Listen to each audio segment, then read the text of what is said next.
kabar horor.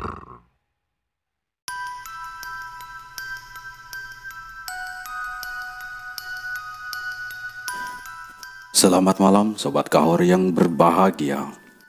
Di malam ini Bang Fawa akan menceritakan sebuah kisah seram dari Pulau Kalimantan. Oke, tanpa berlama-lama, langsung saja kita simak ceritanya.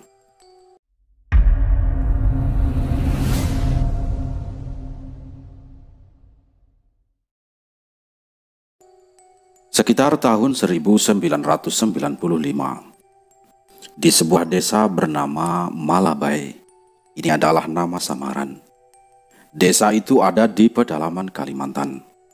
Desa yang jauh dari kota. Tepatnya desa Malabai itu adalah desa di tengah hutan Kalimantan Tengah. Tapi itu dulu. Sekarang desa itu sudah mulai maju, akses keluar masuk desa itu pun sudah sangat banyak. Desa itu terbagi menjadi dua. Desa Malabai 1 dan Malabai 2. Malabai 1 seluruh warganya adalah non-muslim.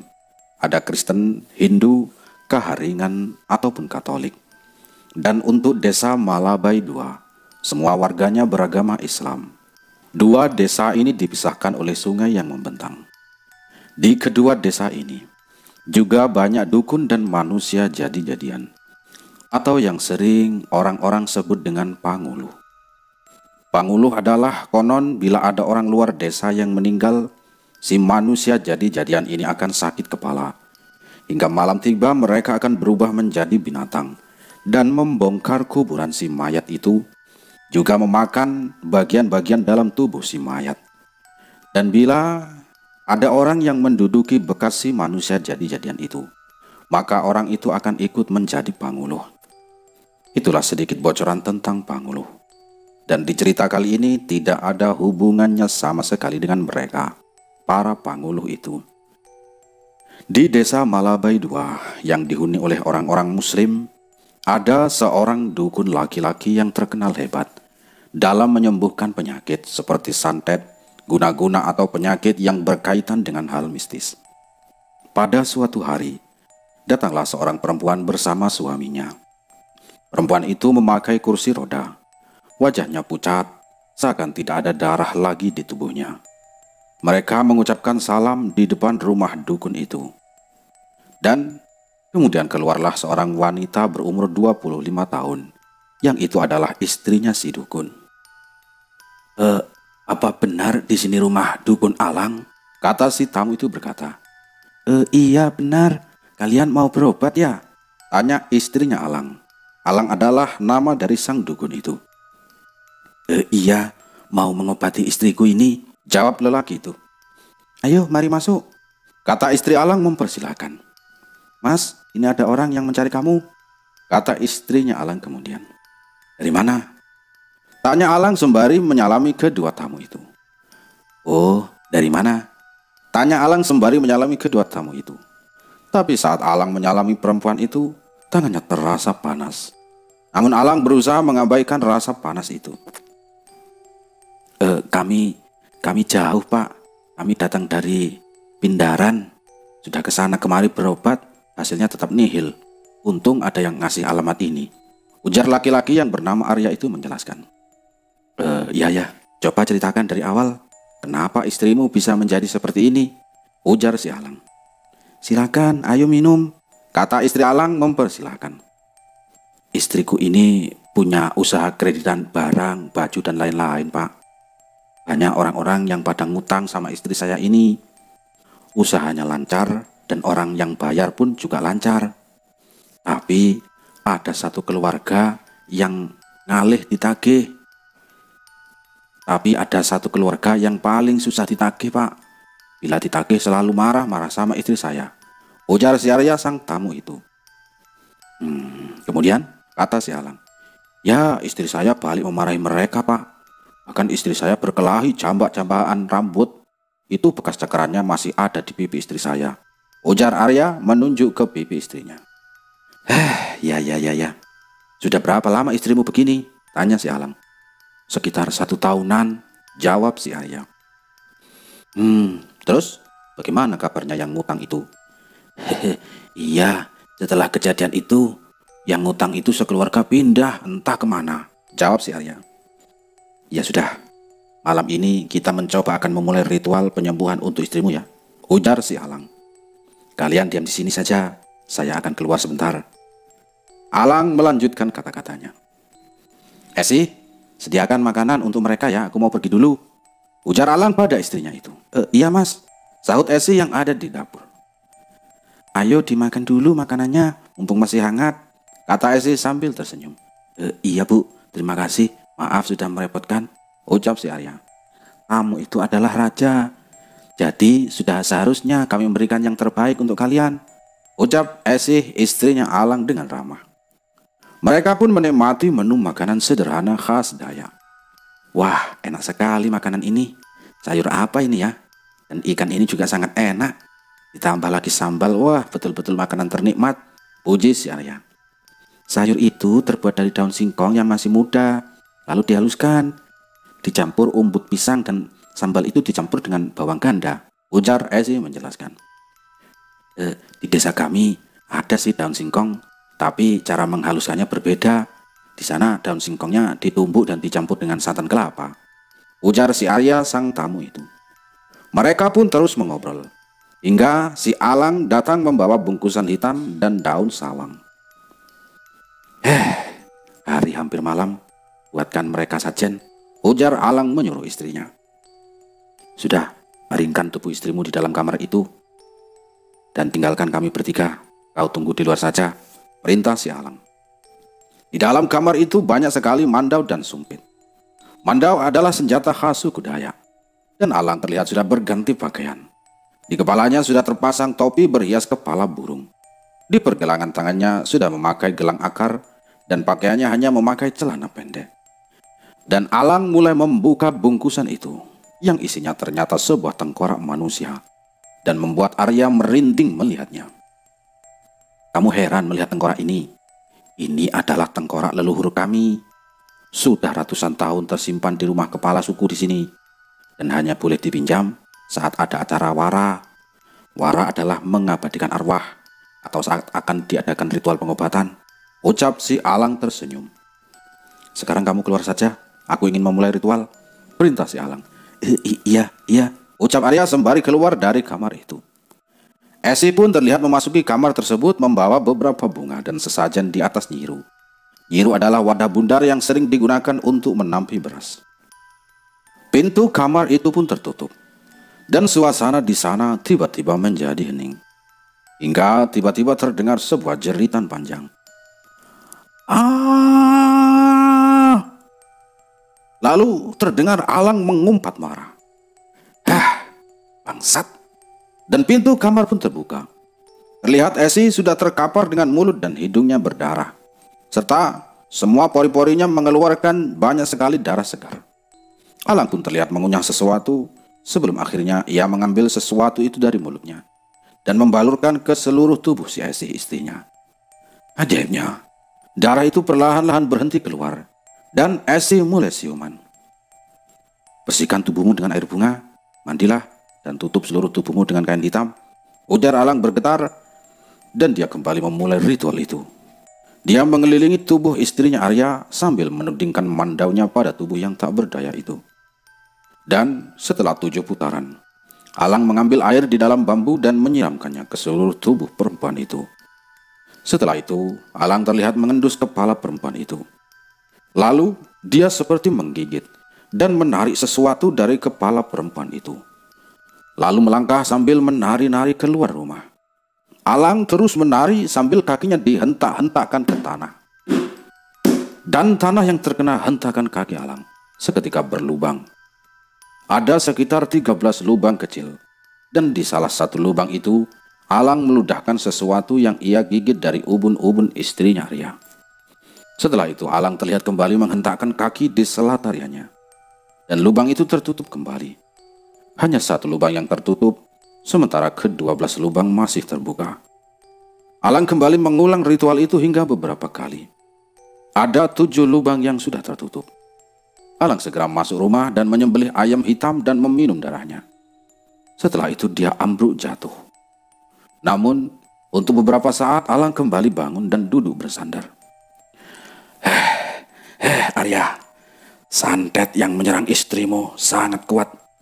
Ada 17 benda asing yang mereka kirimkan ke dalam tubuh istrimu. Aku hanya berhasil membuang 7 benda itu. Dan sisanya akan aku buang besok, ujar si Alang. Arya, cepat kau tutupi tubuh istrimu dengan kain hitam yang sudah kusediakan di dekat tengkorak itu, ujar Alang lagi.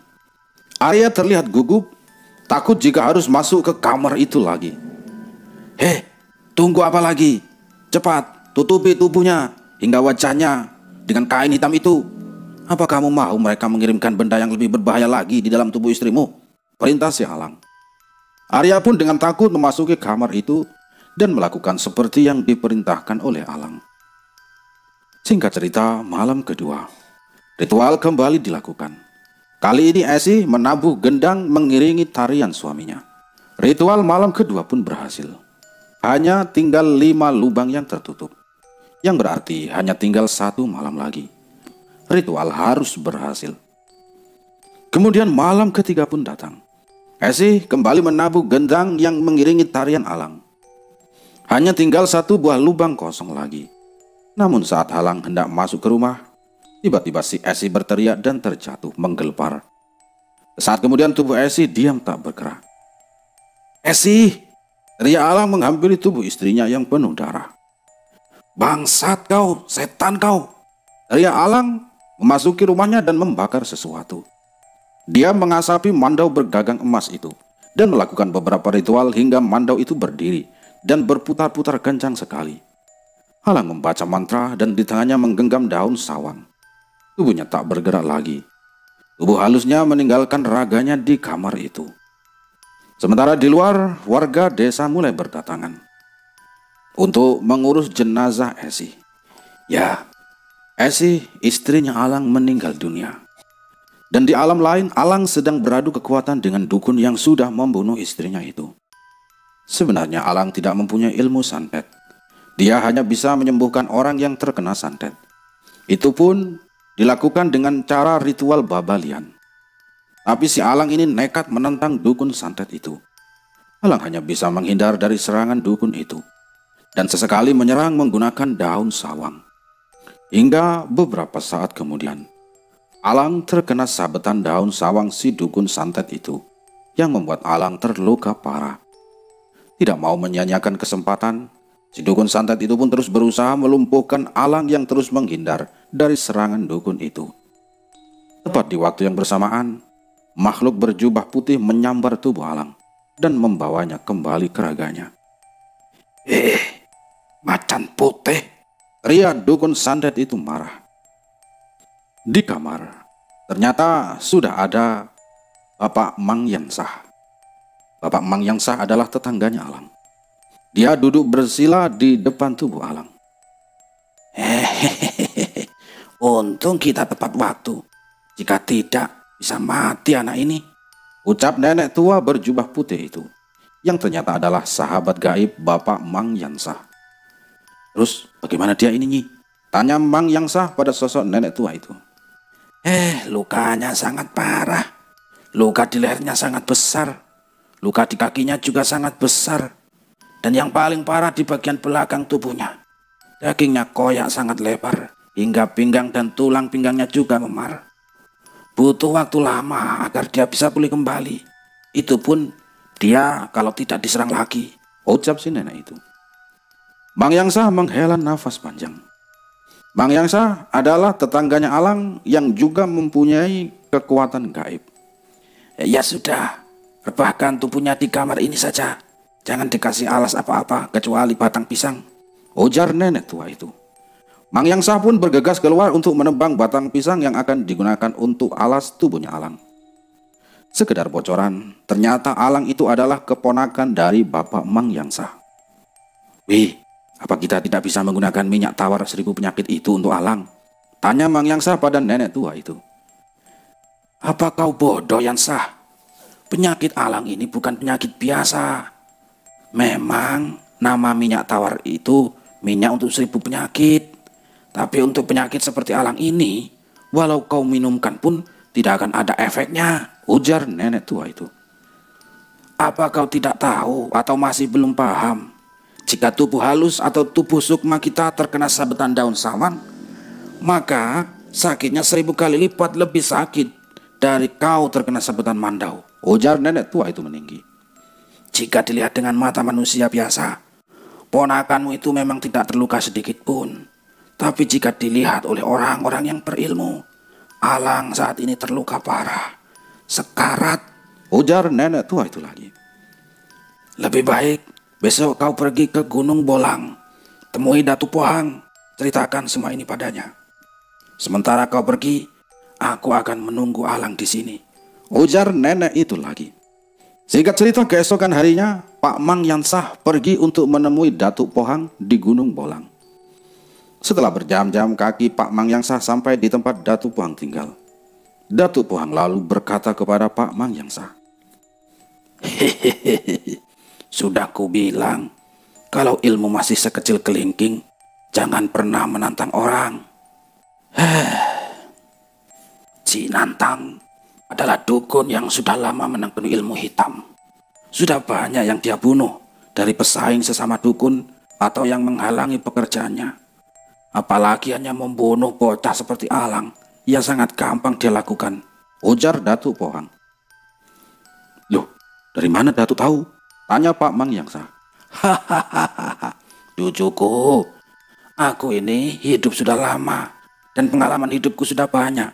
Kenapa kau tanyakan hal yang tidak penting itu padaku? Hahaha, ujar Datu Pohang. Penguasa Gunung Bolang ini tertawa.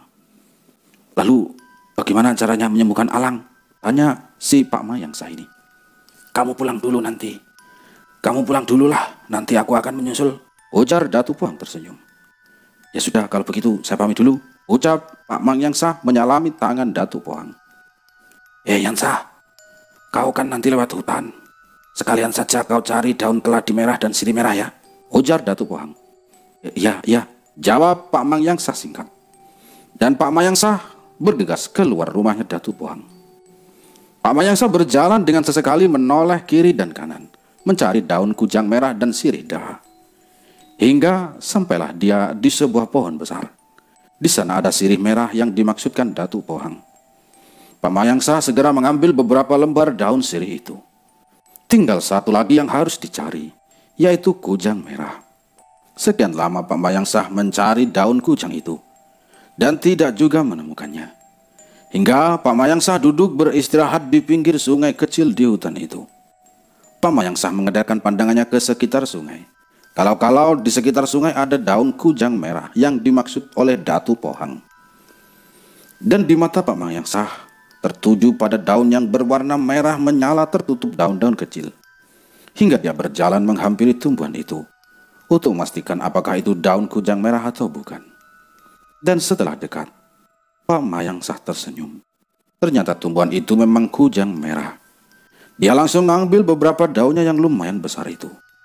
Setelah membasuh wajah dan minum air sungai itu, Pak Mang Yansah pun kembali melanjutkan perjalanan. Dan pada sore harinya, Pak Mang Yansah akhirnya sampai di rumah Alang. Pak Mang Yansah langsung mandi ke sungai yang ada di belakang rumah Alang. Dan saat dia masuk ke rumah Alang, Pak Mang Yansah kaget melihat seseorang tengah duduk dan mengobrol dengan beberapa orang tetua desa. Bahkan kepala adat pun terlihat sedang berkumpul di ruang tamu rumahnya Alang. Hehehe, sudah lama aku menunggumu. Sore hari baru kau sampai, ujar si Datu Pohang tersenyum. Loh, Datu lewat mana? Kenapa aku tidak melihat Datu di sungai?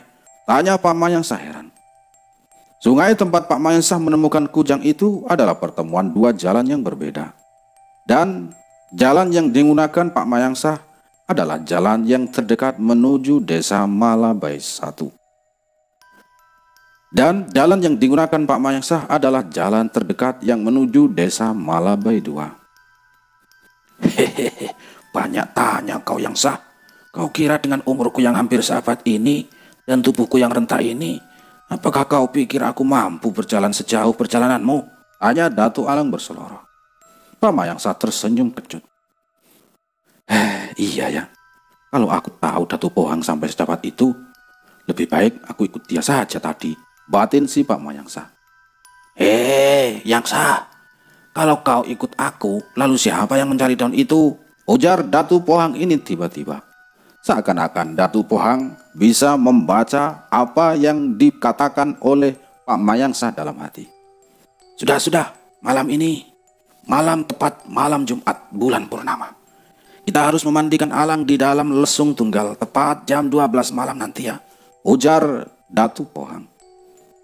Yang Sah, sore nanti kau harus ambil lesung itu dan Sore nanti kau harus ambil lesung itu di rumah kepala adat dan sekalian jemput anak sulungmu.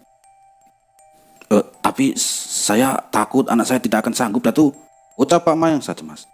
Sudah, turuti saja perintahku, cepat pergi sana, suruh Datu Pohang ketus. Bila sudah begitu, maka tidak akan bisa dibantah lagi permintaan Datu Pohang. Pak Mayangsa mengayuh jukung atau sampan menuju lanting tempat tinggal Pak Mayangsa, istri dan ketiga anaknya. Di sana Pak Mayangsa sudah ditunggu sang istri yang sangat khawatir kalau dia ikut terlibat perkelahian gaib dengan dukun santet itu. Kamu nggak apa-apa kan? Nggak enak hati aku mikirin kamu, seharian kamu pergi, tanya istrinya Pak Mayangsa. Ya, aman. Nur Sidah mana, mah? Tanya Pak Mayangsa. Iya ke seberang, katanya mau cari tebu sama telur. Tebu telur adalah sayur khas dari tanah Dayak. Sudah lama perginya? Tanya Pak Mayangsa. Sudah, lah itu mereka datang. Tunjuk istri Pak Mayangsa pada dua anaknya yang mengayuh sampan. Pak Mayangsa berdiri dan langsung memegangi sampan itu agar tidak menabrak batang lanting mereka. Sudah, cepat mandi dan ganti pakaianmu, nak. Kita ke rumah kepala adat, kata Pak Mayangsa. Lu, apa mau ngapain ngajak Sidah ke rumah kepala adat? Tanya istrinya. Jangan-jangan Sidah mau apa jodohkan sama si Tak Lempak anak kepala adat itu, ujar si istrinya Pak Mayangsa emosi. Ya, istrinya Pak Mayangsa memang tidak suka dengan Tak Lempak karena dia itu tukang tidur, ngileran dan sangat malas. Huma ini bagaimana sih? Keponakanku si Alang sekarang sedang sekarat. Istrinya baru tadi siang dikuburkan. Bisa-bisanya dalam keadaan seperti ini aku masih sempat-sempatnya menjodoh-jodohkan anak gadisku dengan si Tak Lempak, jawab Pak Yansah tak kalah emosi. Lagian kepala adat ada di rumah Alang. Lalu mau apa Abah ke rumahnya kepala adat? Jangan-jangan Abah mau merayu istri kepala adat ya? Tuduh istrinya Pak Mayangsa. Terserah ibulah. Ayo sudah kita berangkat, ujar Pak Mayangsa mengajak anak gadisnya meninggalkan istrinya yang masih mengomel. Coba kau pikir, nak, kalau Abah mau merayu istri kepala adat, mana mungkin ayah mengajakmu, ujar Pak Mayangsa masih kesal. Kakaknya Sidah hanya tersenyum tidak menjawab celotehan ayah. Oh iya, Bah, bagaimana keadaan Kak Alang? Tanya kakaknya Sidah. Ini Abah baru datang dari Gunung Bolang. Belum sempat melihat Alang. Abah sudah disuruh Datu Pohang menyebut kamu dan mengambil lesung tunggal di rumahnya kepala adat, jawab Pak Mayangsa. Oh, jadi Datu itu rindu Sidah ya? Pasti Datu mau ngasih uang, Pak, kata Sidah polos. Matanya berbinar-binar membayangkan hari Minggu nanti dia akan ke muara sungai berbelanja di kapal dagang. Pak Mayangsa hanya menghela nafas panjang mendengar celotehan anak sulungnya itu. Kemudian mereka sampai di lanting tempat kepala adat menyimpan getah yang sudah dikumpulkan. Sidah, anak gadisnya Pak Mayangsa, dengan sigap melompat dari sampan dan menarik tali sampannya untuk diikatkan di paku besi yang sudah tersedia. Ayo kita naik, nak, ajak Pak Mayangsa. Sidah mengikuti ayahnya dari belakang. Sampai di depan rumah kepala adat, Pak Mayangsa memanggil istri kepala adat, namun tidak ada jawaban. Pak Mayangsa pun mulai mengetuk pintu rumah itu. Ya, siapa ya? Jawab suara dari dalam rumah. Ternyata itu adalah Tak Lempak. Dia sedang tidur. Ketika Pak Mayangsa mengetuk rumahnya, dia masih mengusap-usap matanya, dan ketika dia melihat si Sidah, dia langsung menutup pintu rumahnya, membasuh muka dan memakai bajunya. Baru setelah rapi dia keluar lagi. Pak Mayangsa tersenyum kecut memandang Sidah ini. Ada apa, Mang? Tanya Tak Lempak sambil merapikan rambut dengan tangannya. Tak Lempak adalah anaknya kepala adat. Amang Kesini disuruh amaimu, suruh ayahmu mengambil lesung tunggal. Jawab Pak Mayangsa. Oh iya, tunggu sebentar ya Mang, saya ambilkan dulu, ujar Taklem Pak sambil melirik Sidah. Sesaat kemudian dari arah kamar yang tadi dimasuki Taklem Pak, ada teriakan. Mang, kenapa kamu diam saja? Bantu aku sini Mang, panggil Taklem Pak. Dasar tidak becus, kata Pak Mayangsa mengumpat. Dengan santai Pak Mayangsa mengangkat lesung tunggal yang terbuat dari kayu pilihan itu. Sudah, kami permisi pulang ya, pamit Pak Mayangsa. Dede Sidah, nanti kesini lagi ya, kata si Taklem Pak itu. Sidah hanya tersenyum menanggapi ucapan anak kepala adat itu. Wah, untuk apa sih lesung kayu itu? Kata si Sidah. Untuk kakakmu si Alang mandi, jawab si Pak Mayangsa. Setelah berdayung melawan arus sungai yang deras, akhirnya mereka sampai. Sidah, anaknya Pak Mayangsa, langsung melompat turun meninggalkan ayahnya. Pak Mayangsa hanya menggeleng-geleng kepala saja, melihat kelakuan putrinya yang sudah berumur 17 tahun, namun masih seperti anak kecil. Datu, ujar si Sidah. Cucu Datu rupanya, ujar Datu Pohang tersenyum sembali memeluk Sidah. Lama tidak bertemu, sekarang cucunya Datu sudah besar, sudah menjadi gadis cantik, ucap Datu Pohang. Sidah, yang sopan sama Datu, ucap Pak Mayangsa. Baru masuk rumah dan meletakkan lesung itu di belakang pintu. Sidah seakan tidak peduli dengan ucapan ayahnya. Dia tetap memeluk Datu dan duduk di pangkuan Datu, seperti yang sering Sidah lakukan saat dia masih kecil dulu. Sidah, duduk di bawah saja, jangan di pangkuan Datumu, ujar Pak Mayangsa lagi. Pak Mayangsa masuk ke dalam kamar tempat Alang dibaringkan. Di samping Alang masih ada perempuan itu. Perempuan pasiennya si Alang. Mereka berdua sama-sama dibaringkan dengan alas batang pisang dan sama-sama ditutupi kain hitam. Yansa, tiba-tiba ada suara dari arah belakang. Kaget aku. Ada apa, Wi? Jawab Pak Mayangsa pada sosok makhluk berjubah putih itu. Malam ini akan ada pertempuran gaib. Selepas Isya nanti akan datang lelembut penunggu Gunung Polang yang jumlahnya sangat banyak. Mereka akan membantu kita mengalahkan dukun santet itu, ujar nenek tua itu. Aku pun sudah mengundang teman-temanku untuk datang membantu kita. Kau harus persiapkan dirimu, Yansa. Jangan sampai kita kalah. Kalau kita kalah, maka kita semua akan mati, ujar nenek tua itu lagi, yang memang dia adalah macan putih. Bagaimana dengan anak dan istriku di rumah, Wi? Tanya Pak Mayangsa. Mereka akan aman. Datu Juking Murai ada di sana menunggu anak dan istrimu, jawab si nenek tua itu. Syukurlah. Tapi bagaimana dengan Sidah anak sulungku? Tanya Pak Mayangsa. Sudah, dia akan aman dengan Datu Pohang. Sekarang kau persiapkan dirimu, ucap nenek itu. Ambil ini, aku bawakan untukmu. Makanlah. Setidaknya setelah kau makan itu, kau tidak akan terluka seperti Alang, ujar nenek tua itu lagi. Apa ini, Wi? Tanya Pak Mayangsa. Itu lumut pemberian Datu Juking Murai. Dan ini kalungkan di lehermu. Itu taring Raja Macan Hitam, ujar nenek berjubah putih itu memberikan taring yang berwarna hitam pekat. Dari mana kau dapatkan ini, Wi? Bukankah macan hitam dan macan putih bermusuhan? Tanya Pak Mayangsa heran.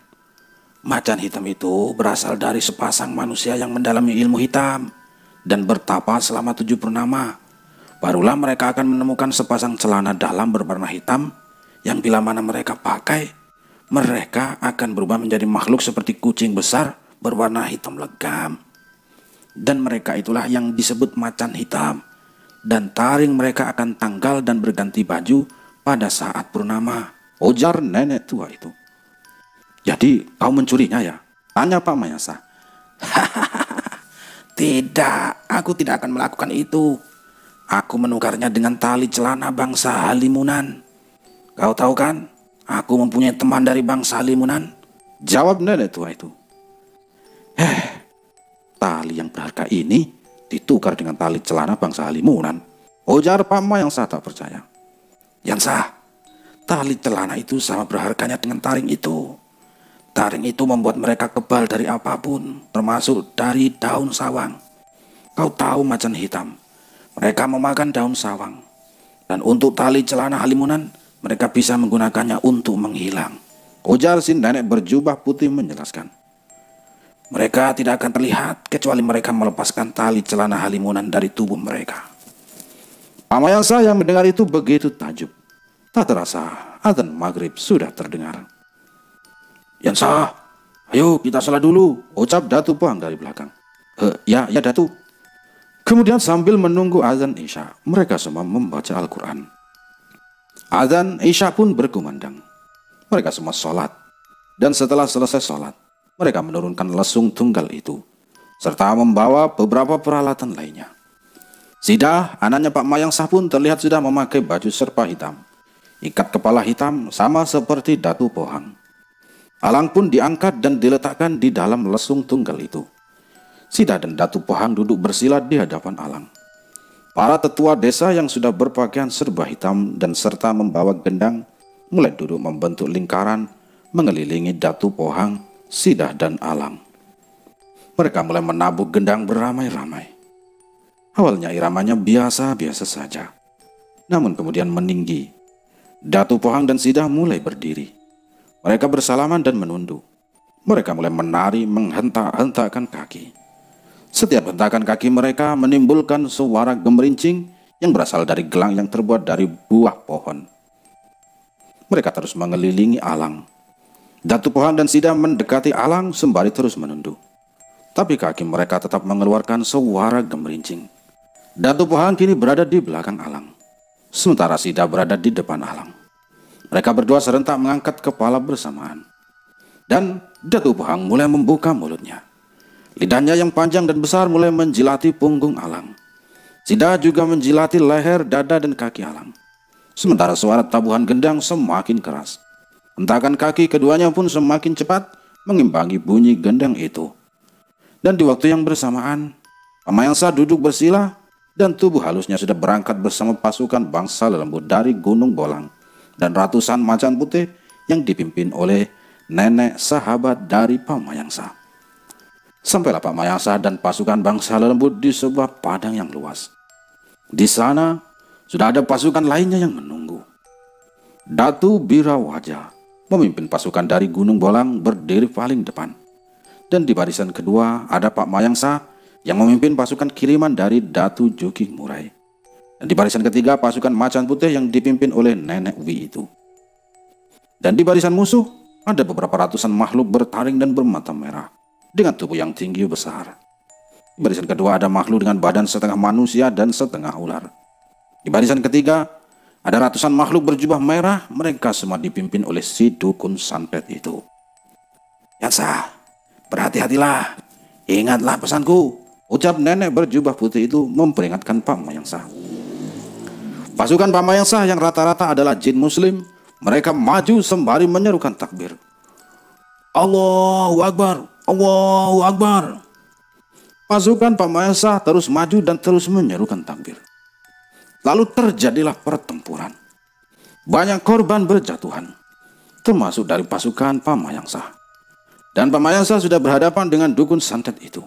Dia membawa daun sawang dan tombak yang terbuat dari bambu kecil, atau yang bisa dikatakan tamiang, yang ujung-ujungnya sudah runcing. Dukun itu mulai menyerang Pak Mayangsa dengan daun sawang. Wajah Pak Mayangsa tergores, namun karena lumut yang dimakan Pak Mayangsa, dia pun tidak terluka. Pak Mayangsa pun mulai menyerang balik, berusaha menusuk dukun itu dengan duri landa tua. Mereka terus berkelahi hingga akhirnya mata dukun santet itu tertusuk dengan duri landa yang digunakan Pak Mayangsa sebagai senjata. Jahanam! Teriak dukun santet itu marah. Sementara itu semua pasukan lelembut dukun santet itu sudah berhasil dikalahkan oleh pasukan macan putih dan pasukan jin dari Gunung Bolang. Dan dukun santet itu pun duduk bersila, melakukan serangan tak terlihat. Dan teriak Pak Mayangsa muntah darah. Yansa! Teriak juga nenek berjubah putih itu. Pak Mayangsa terkapar tak berdaya. Nenek berjubah putih itu pun berubah menjadi macan berwarna putih. Dia menyerang dengan cakarnya. Namun dukun santet itu berkelit dan menebaskan daun sawang ke arah punggung macan putih itu. Namun walaupun terluka, macan itu tetap bangun dan menyerang lagi. Kali ini cakarannya tepat mengenai dada dukun santet itu hingga robek. Dukun santet itu terhuyung-huyung ke belakang. Namun dia tidak menyerang begitu saja. Dia membiarkan macan itu menyerangnya, dan setelah macan itu tepat berada di atas tubuhnya, dukun itu menusuk leher macan itu hingga roboh. Macan putih itu sudah tidak berdaya lagi. Datu Birawaja pun maju melawan dukun santet itu. Datu Birawaja merubah dirinya menjadi seekor harimau putih juga. Cakaran demi cakaran mampu dihindari oleh dukun santet. Harimau putih itu mengaum dan terus menyerang dukun itu. Quak, quak, quak. 1-2 cakaran tepat di wajah si dukun ini. Kali ini dukun itu duduk bersila dan mengeluarkan keris kecil. Dia melompat maju menyerang harimau putih jelmaan Datu Birawaja dan menusuk kaki harimau itu. Kau mungkin menang melawan pasukan jinku, tapi jangan bermimpi kau bisa mengalahkan aku, Birawaja. Ledek si dukun itu. Lalu tiba-tiba, akulah lawanmu, Bagau. Teriak seekor macan hitam yang di atas kepalanya terikat kain hitam yang di tengahnya ada batu berwarna merah menyala. Ah, Raja Tampoh, gumam Datu Birawaja bingung. Panglima Dehen, berikan ramuan penyembuh untuk Datu Birawaja dan teman-temannya, ucap macan hitam itu. Dan sesosok makhluk berbulu hitam legam dengan badan besar menghampiri Datu Birawaja. Tapi setiap kali makhluk itu melangkah, tubuhnya perlahan-lahan berubah menjadi manusia berjubah hitam. Badannya tinggi besar, memiliki wajah tampan rupawan. Ialah yang disebut dengan Panglima Dehen, sosok panglima yang sangat dipercayai Raja Macan Hitam. Ambillah Birawaja, usapkan pada lukamu, berikan juga pada Niwi. Tunjuk Panglima Dehen pada sosok macan putih yang tergeletak tak jauh dari tempat Datu Birawaja. Raja Tampoh, untuk apa Anda membela makhluk-makhluk lemah dan manusia tak berguna itu? Ujar dukun santet itu. Aku telah sadar, Bagau. Selama ini bangsa macan hitam dan macan putih sudah diadu domba. Macan putih benar. Kalian manusia-manusia jahanam hanya memanfaatkan kami bangsa macan hitam untuk memperbanyak ilmu-ilmu kalian. Bentak makhluk itu. Makhluk hitam itu perlahan-lahan berjalan maju ke arah dukun santet itu. Dan sama seperti Panglima Dehen, perlahan-lahan tubuhnya berubah menjadi manusia. Tapi Raja Tampoh sama sekali tidak terlihat tampan. Rambutnya yang panjang dengan ikat kepala hitam yang di tengahnya terdapat batu merah. Memiliki kumis serta jenggot yang panjang, dia mendekati dukun santet yang sudah bersiap untuk menghadapi Raja Tampoh. Dan tak jauh dari tempat itu, luka Datu Birawaja sudah tak terasa sakit lagi. Dia berlari ke arah macan putih itu, dan dengan sigap melumuri luka itu dengan ramuan yang diberikan Panglima Dehen. Sementara Panglima Dehen lalu membopong Pak Mayangsah dan meletakkannya di dekat macan putih itu. Beberapa saat kemudian macan itu bangun dan berubah menjadi sosok nenek tua lagi. Panglima Dehen, apa yang kau lakukan terhadap sahabatku? Ujar nenek itu meninggi. Tenanglah Wi, aku hanya berusaha menyembuhkan lukanya, ujar Panglima Dehen. Nenek itu melirik ke arah Datu Birawaja dan lelaki tua itu hanya mengangguk. Panglima Dehen mengusap kepala hingga kaki Pak Mayangsah. Bersamaan dengan usapan itu keluarlah asap putih tipis dari tubuh Pak Mayangsah. Birawaja, tolong carikan air, perintah Panglima Dehen. Sesaat kemudian Datu Birawaja datang membawakan air di dalam bambu. Panglima Dehen segera mengambil air itu dan meredam taring yang dikalungkan Pak Mayangsah. Panglima Dehen memantrai air itu dan langsung meminumkan air itu pada Pak Mayangsah. Sesaat setelah minum air itu, Pak Mayangsah terbatu. Sementara itu Panglima Dehen berdiri dan tersenyum pada Datu Birawaja, juga tersenyum pada Niwi. Terima kasih sudah membantu sahabatku, ucap nenek itu tersenyum. Sama-sama Wi. Hei, kenapa kau menjauh, Bagau? Kata Raja Tampoh sinis. Raja, aku dan kamu tidak pernah ada masalah, jadi jangan ikut campur dengan urusanku, jawab dukun santet itu. Bagau, sudah banyak kau bunuh manusia yang tak bersalah, seperti Esi. Kau tahu siapa Esi? Esi adalah cucuku. Kau bunuh dia saat dia sedang mengandung, hanya karena mereka mengobati perempuan yang kau santet itu. Aku sungguh tidak tahu kalau istri Alang itu adalah cucumu, ucap dukun santet itu terbata-bata. Kau pasti kenal dengan tua bangka licik Mantikai kan? Guru, kata dukun santet itu mengingat nama gurunya. Ya, dia adalah gurumu. Kau tahu apa yang sudah dia perbuat dulu. Sewaktu dia menjadi muridku, dia mencuri pusaka kerajaanku. Tapi karena aku menganggap dia muridku, aku biarkan saja dia mengambil pusaka itu. Tunjuk Raja Tampoh pada keris yang dipegang dukun santet itu. Dan sekarang, aku ingin kau membayar semuanya, ujar Raja Tampoh seraya menyerang dukun santet itu. Tanpa ampun Raja Tampoh terus menyerang dukun santet itu. Dan untuk beberapa saat kemudian dukun itu pun sudah terkapar dengan tubuh hancur terkena serangan demi serangan si Raja Tampoh. Raja Tampoh kemudian berjalan ke arah Datu Wirawaja, Nikwi, dan Pak Mayangsa. Sekarang semuanya sudah berakhir. Aku akan menyembuhkan Alang, suami dari cucuku, ucap Raja Tampoh. Mereka pun berjalan pulang. Dari kejauhan Pak Mayangsa melihat seberkas cahaya. Semakin lama semakin jelas. Dan tiba-tiba Pak Mayangsa terbangun di dalam kamarnya. Alhamdulillah, Abah sudah bangun. Mas sangat cemas. Sudah 3 hari Abah duduk di sini tak bangun-bangun, ucap istri Pak Mayangsa tersenyum. Alang mana, Alang? Tanya Pak Mayangsa melihat sekeliling kamar. Kata Datu Pohang, setelah babalian itu, Alang tidak boleh dibawa masuk ke rumah. Ia harus didudukkan di lesung tunggal itu selama 7 hari, agar lukanya cepat mengering, ucap istrinya menjelaskan. Lalu Datu Pohang kemana? Tanya Pak Mayangsa lagi. Tadi beliau ke sungai, katanya sakit perut, jawab istrinya Pak Mayangsa. Loh, kau sudah bangun yang sah, ujar Datu Pohang tiba-tiba sudah berada di depan pintu. Iya Datu, jawab Pak Mayangsa singkat. Di luar ada yang mencarimu, mereka sedang berbincang dengan Sida, ucap Datu Pohang. Dan Pak Mayangsa bergegas keluar rumah. Ternyata benar saja orang-orang itu kini sedang berbincang dengan si Sida. Saat mereka menoleh, ternyata mereka adalah Pangkalima Dehen dan Raja Tampoh. Kesini yang sah, panggil Raja Tampoh.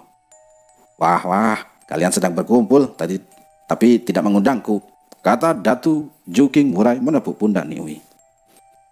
Aku kesini mau mengobati suami dari cucuku, ujar Raja Tampoh menunjuk si Alang.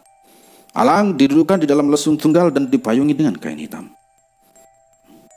Wah, pintar sekali Esi menyembunyikan identitasnya. Baru tahu aku bahwa Esi adalah cucu orang hebat macam kamu ini, ujar Datu Juking Murai berdecak kagum. Kau terlalu berlebihan Murai.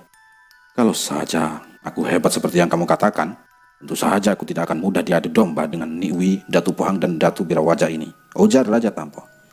Sudahlah.